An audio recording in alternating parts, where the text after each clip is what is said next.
Fermentavimo seminaras pas mus namučiuose.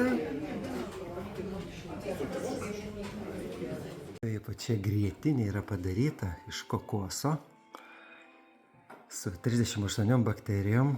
O čia kefyras iš migdolų riešutų.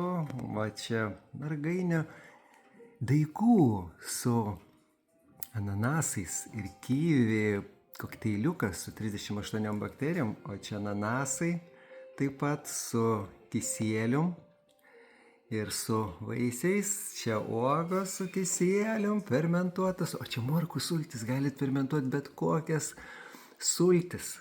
Rūgščios, nesaldžios, nes morkų sultis būna saldžios, o čia jos rūgščios, turi daug gerųjų bakterijų ir žymiai naudingesnės. Čia žalumynai rauginti, žalias salotas įvairios, o čia sojos pupelės, nato pupelės, kurios kraują valo nuo krešulių, turi 50 fermentų, labai gerai pasisavinama geležis yra iš fermentuotų, nes geležis tirpsta ir tada jinai įsisavinama, jeigu neištirpus neįsisavinsit. O čia meškinis česnakas iš praeitų metų išsilaikė, šiandien darysim pestą, o štai kai fermentuojam meškinį česnaką, visus metus laikosi ir visus metus darom fermentuotą pestą. Čia giros, čia su beržo grybų, ugniažolė, pelynų, skrandžiui, nuo piloris bakterijų, pagerins skrandžio rūgštį. Čia virškinimo, čia yra 18 vaistažolių virškinimui. Varnaliešų šaknis, kelpenių šaknis, žodžiu, labai daug, cikorijos šaknis, debesylo šaknis, 18 žolelių. O čia visi yra uogų. Giros šiandien mokinsimės gaminti uogienę, kurios nereikia virti ir iš šitų uogienių daryti įvairias uoginės giras. Čia erškėtrožių, jasmino šeivamedžių, o čia vynas.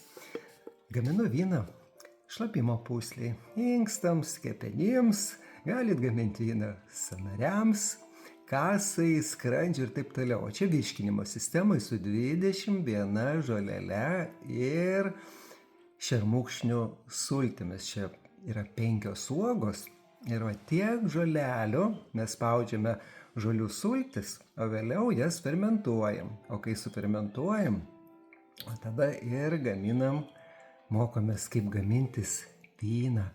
Vynas be galo sveikas yra, nereikia jo daug. Vyno užtenka į šiltą vandenį 1-2 šaukštus įdėti, 3 maksimum.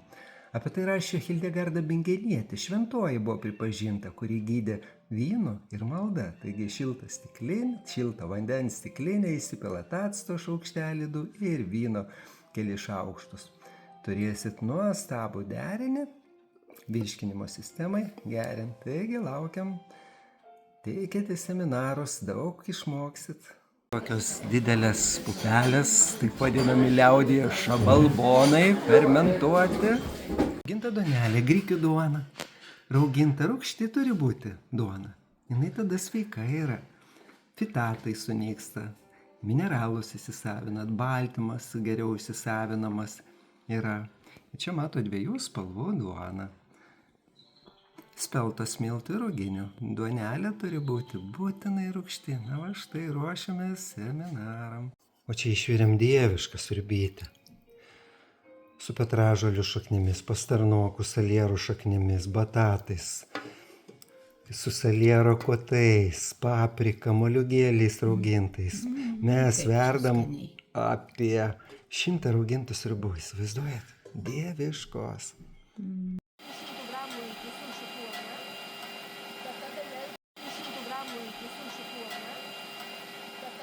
Seminarams kimči su pastarnokais, petražolių šaknimis, morkomis, paprika, kinietiškais kopūstais ir paprastai sukūrėm visiškai naujus receptus ir žymiai lengviau gaminti. O čia su saliero kotais ir burokais irgi kimči.